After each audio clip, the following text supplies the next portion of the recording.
Michael, good morning. How are you?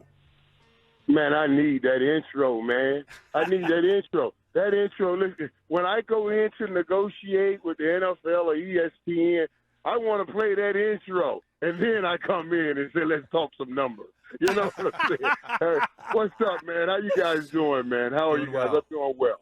Here's what we're up against here, and maybe you can help us out, but we're trying to figure out a logical, kind of crystallized fashion in which the Bears could actually beat the Philadelphia Eagles. They host the Eagles.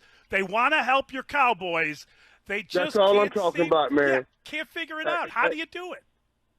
I was going today. I was ready to get down on one knee, plea and beg. Can y'all please help us out here today, this week?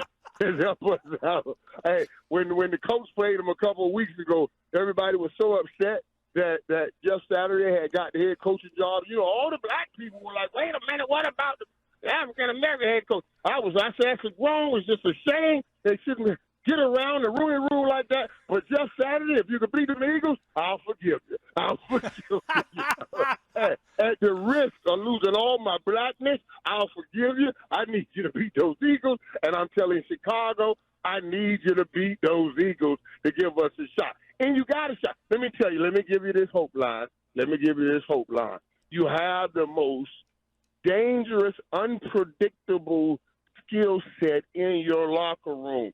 And, you know, back in the Bible, in the old days, you know, they would use that you got bit by to help you heal, So that in Philadelphia bite everybody with is that dual threat quarterback. And, boy, you got one of your own dual threat quarterbacks, and I need y'all to go out there and do y'all thing. I need it to be one of them games where Coach Mike McDaniel looked at Justin and said, stop it. Stop it. Yeah. Stop it. Yeah. Stop it.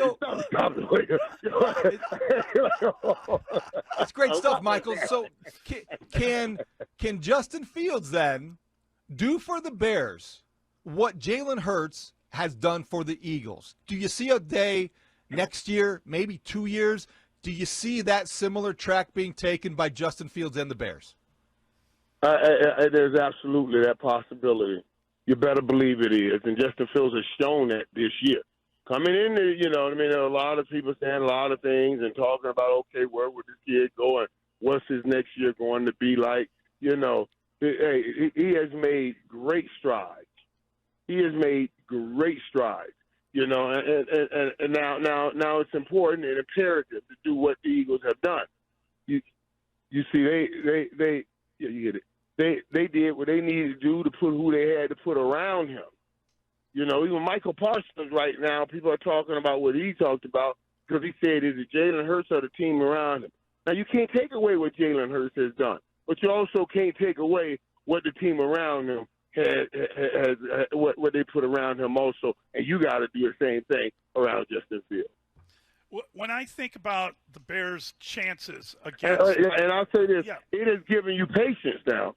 Now, if it wasn't going down like that in Philadelphia, you'll be like, wait a minute, what are we doing here? But now that you see it going down like this in Philadelphia, oh, okay, we can wait. We can wait if we're going to wait on this. We can wait on this. You know what I'm saying? It gives you hope and some patience. And you know, I totally agree with that. And it gives you, as you said, when you have a guy that is a very, dangerous, unpredictable player, it gives you an element that teams aren't used to seeing. So I think we understand there might be a formula, but really, you see what Houston did to your Cowboys. They lost that game, but, man, the Cowboys came out of it beaten up, right? Terrence Steele is out for the season with an ACL. Jonathan Hankins he's going to miss the rest of the year with a shoulder or a pectoral. He had some awful arm injury. Somebody sprained his ankle at the end of the game. I just think when you look at this time of year, on the schedule, it's like, oh, look at Philadelphia. They're going to hammer the Bears. But you just want to protect everyone, too. You want to be careful to win these games without sacrificing someone for the rest of the year. And everybody has that in the back of their mind, not just the people that are coaching the game or the GMs that are fielding the teams with players. I mean, fans, and the players. That goes everywhere. So now you're going in the game, man, but I just don't want to get hurt, you know what I mean? And that little salt sometimes bring about things. There's no doubt injury is going to play a role going down the stretch. It is a known, absolute, it's axiomatic, which means self-evident. When you look back over the years, injury has always played a role. I just hope it ain't on this side of the Cowboys, you know, and I hope it ain't on the Bears. So I need y'all to get to doing some spoiling, and starting this week will be great.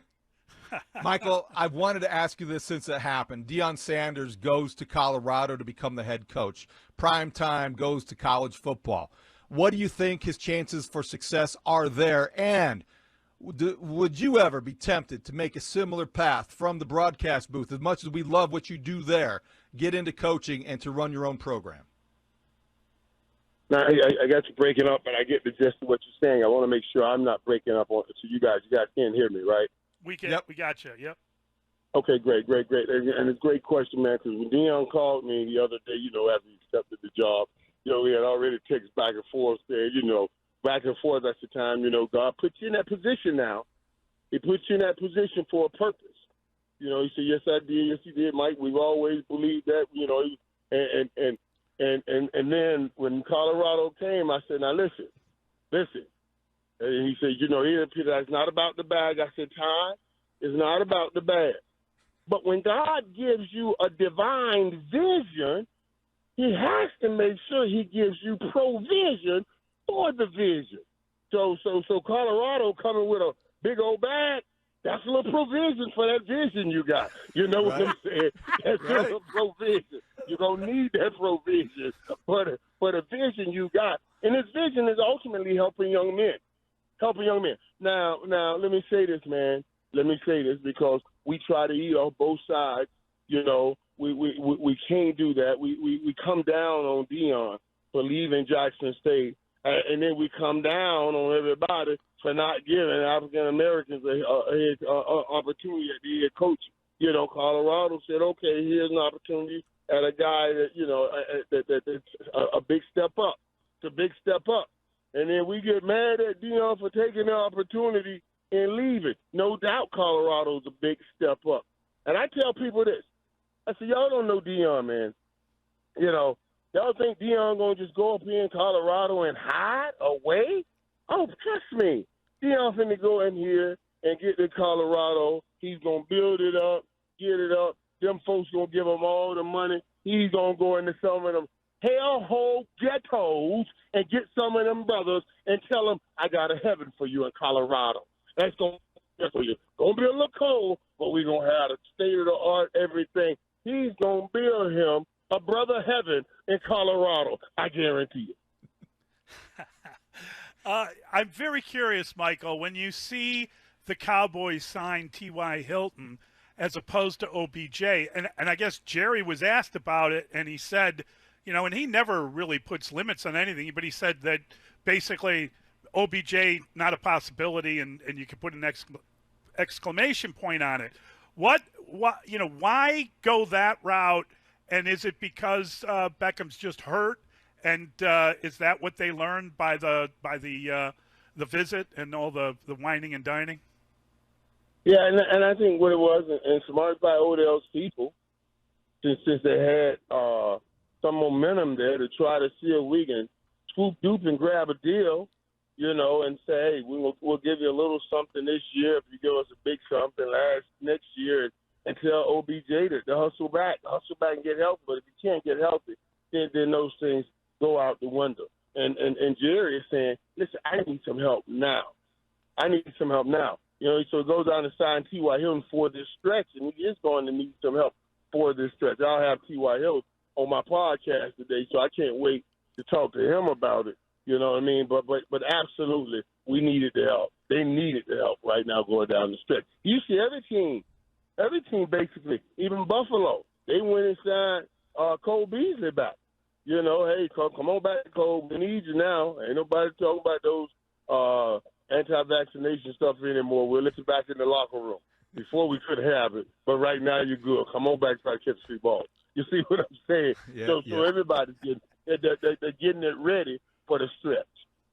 Michael, will Kyler Murray's injury on Monday Night Football have any impact on the Ravens' willingness or desire to sign Lamar Jackson to a long-term contract? It will not. Let me tell you guys why. If Kyler Murray's injury should have an impact, I think Dak Prescott broke his leg in half and got every dime. Now, when we talk about the impact it will have on him getting the guarantee all the way through, maybe it has a small impact on that. I never thought that was an overriding thing anyway. Lamar is so young. So you get a guaranteed contract for 4 years. He's going to play for 4 years. So whatever contract he gets for the next 4 years, he's guaranteed. Michael, 3 years. You know what I'm saying? But I understand, for the sake of saying I did it, I got one. If you gave Deshaun Watson one, why should I settle for not having one? I understand them too. Michael, when we think about where the Bears are at, we did a little exercise this morning. Obviously the Philadelphia Eagles have the best team right now in the NFC, and the Bears are the worst team right now in the NFC. And we tried to go through the rosters and find out if you would trade off one of – if the Eagles had their pick, would they take this guy over that guy from the Bears? If you were doing some kind of schoolyard pick, I think you'd take the Eagles first. How do you win a game when there is that big a gap in talent? Well, but it's not that big. The gap between that top team and that next team in the NFL is a small gap. It's a small gap. You know what I'm saying? So even though you say that, there's a big gap. There's never a big gap. That's why Houston played Dallas to the way they played Dallas. If you go in here not prepared and not ready, you're gonna lose this game. And the Philadelphia know that. I don't remember you guys ever losing games you were supposed to win. I don't think you were allowed to. What's that, buddy? I said I don't remember you guys back in the day losing games to really bad teams. I don't think Jimmy let you. Yeah, and Jimmy was on us and stayed on us hard now. But we lost game. I remember we lost one time. Listen, I remember we lost to Washington. We should have beaten Washington. We lost that game to Washington.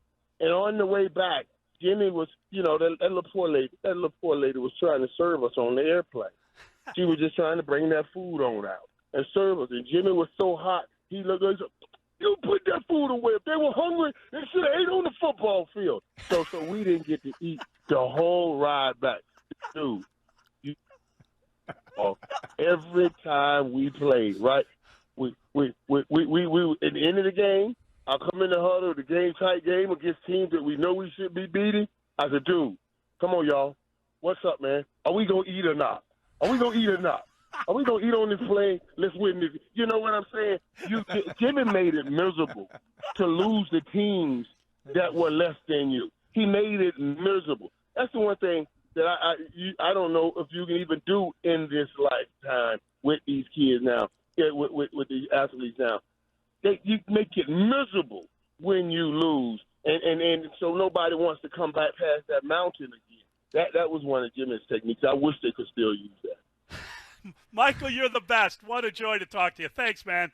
Thanks, Michael. It's always good, man. Y'all know when I say this, I mean deep down in the bottom of my heart, I mean it. Good luck this week. Good luck. Get it done. Go get it done. Don't tell me about how rocky the waters are. Don't worry about what people are saying. You bring that ship in. Chicago, you bring that ship in. You reach one man with the other. Each man dig down inside the other, and you bring out your best, and you win this game. That's my little pump-up speech. Oh, man, that's awesome. Let's go. Let's go. I'm going to run into a filing cabinet, Michael. Thank you, buddy. God bless you. All right, guys. Always great chat, guys. All right. That was Odyssey NFL insider Michael Irvin.